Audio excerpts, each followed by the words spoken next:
Progressive Senator Bernie Sanders sounding the alarm on artificial intelligence and is now pushing a government-run sovereign wealth fund that would give the major public control over private AI companies. Watch. Look, I happen to think that we have a real problem when the very wealthiest people in the world are pushing a enormously transformational technology in AI and robotics. And I think the public has got to be involved in it. And that's why we are introducing a sovereign wealth fund, which says that the public will have half the seats on the boards of these major companies so that we can stop efforts to cause mass unemployment or endanger the mental health of our kids, or even stop an existential threat to humanity if AI escapes human control. And this is drawing all kinds of ire from both sides of the aisle on Capitol Hill. Bernie Sanders would have opposed the Industrial Revolution, too. Now, I think AI needs regulation, but I'm not for 50% ownership in the government. I think we've done a terrible job at communicating the optimistic case for AI. And I think the overwhelming evidence points to the fact that AI will ultimately create a lot more human jobs than it displaces. Joining me now, the Heritage Foundation president, Kevin Roberts. Great to see you, sir. Thanks for being with us. Thanks for having me. Okay, so Bernie kind of does the thing sometimes where he pushes his argument way out here. Maybe he knows he's not going to get that 50% public ownership, but it's because he wants something less that would be just as dangerous. This man is looking for control. He is. Newsflash, Uncle Bernie has a crazy idea, right? But I think that you make a really important point for those of us who are engaged in policy, which is he is a master negotiator in the legislative process. And so the right question to ask probably isn't, is that going to come to pass? It won't. Certainly if Heritage has anything to say about it, it won't. It is, what is it that he really wants? Is it 25% ownership? Is it 25% wealth tax? Or is it to establish a precedent by Congress, not just by executive action, that there is public ownership of these private companies? That's probably what he's up to. Well, so he just met with OpenAI's Sam Altman, and he's speaking about that meeting with Senator Bernie Sanders. And there's one Democratic proposal that he's not opposed to. Listen to this. Democrats are talking about proposing an AI tax to raise revenue from tech companies. What are your thoughts on that? Open to it. So this might be exactly what you're talking about. Sanders is saying 50% ownership. What he really wants is this big tax on AI.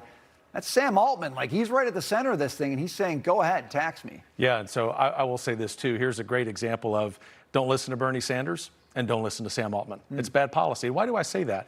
We might say, well, gosh, you're president of the Heritage Foundation. Aren't you pro-business?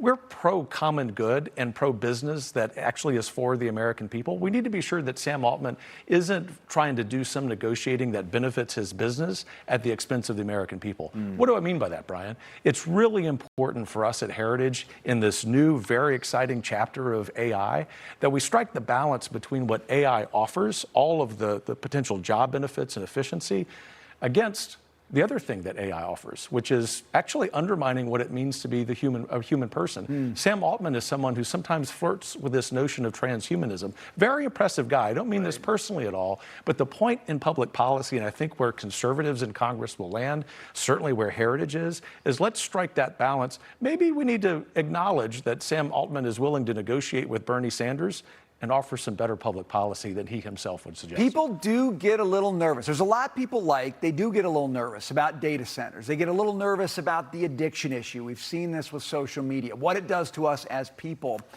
But we've got this, we always hear about the race with China. We got to beat China. If we don't, it could be worse than anything else. How do you think about the race with China aspect of this? I think it's the second most important consideration, and it's vital. It's one of the core considerations. The first is, let's be sure that we not publicly invest in AI companies or tax them to death so we kill the innovation. We want to be sure that there's really good public policy, but we have to protect individuals. We have to protect human dignity. It is vital, and I think that's what the president's trying to do. But this second issue that you raise of China is vital. In fact, if you were to take either Bernie's idea or potentially Mr. Altman's idea of this taxation, you would kill the innovation, and therefore you would eliminate the rather modest lead that the United States has, American AI companies have in AI versus China. It is vital that the United States gets this right, not just in the next few years, as you know well, but in the next few months, so that we can secure this advantage we have over the CCP. And because it's going to play out not over months or years, it's going to play out over decades. Another piece of that, I think, is higher education and what we can expect from the kids we're sending off to college, what they're learning, what they're not learning, maybe the things that they're getting that they used to never teach in colleges, like activism and camping on the quad.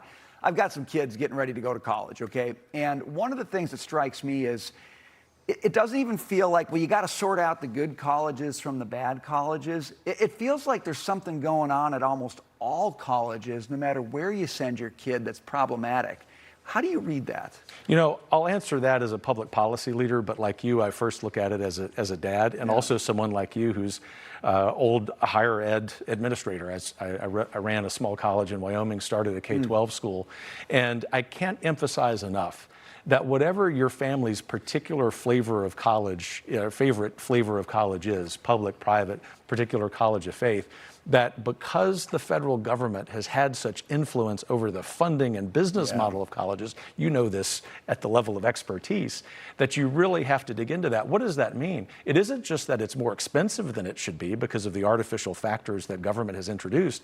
It's that, as you make this point as a dad, it's certainly my worry as a dad of 4, 2 of whom are college age, that culturally, socially, what we've done with our higher ed curricula is actually undermine what we should be teaching, whether it's economics, your field, history, my field. And ultimately what that means is not just that our children are ill-prepared for the workforce, they're ill-prepared to be American citizens of virtue. That's really one of the core objectives of higher education, right, is to transmit these eternal values from one generation to the next. Think of how few colleges really are capable of doing that. You know, the word virtue is so sadly missing from conversations about college. I love that you're bringing it back. I think the book's called Higher Education in America, It's Worse Than You Think. That's a great title, and that's out now. It is. Proud to co-edit that with my great friend Christopher Rufo, who's a warrior in higher ed and a lot of other fronts. We were just gratified that a couple dozen higher education scholars, practitioners, people who are college presidents, people who have thought about these questions for a long time, came together and focused on 3 things. How do you reform the economic model of higher education? How do you attack the bureaucracy that has beset higher ed?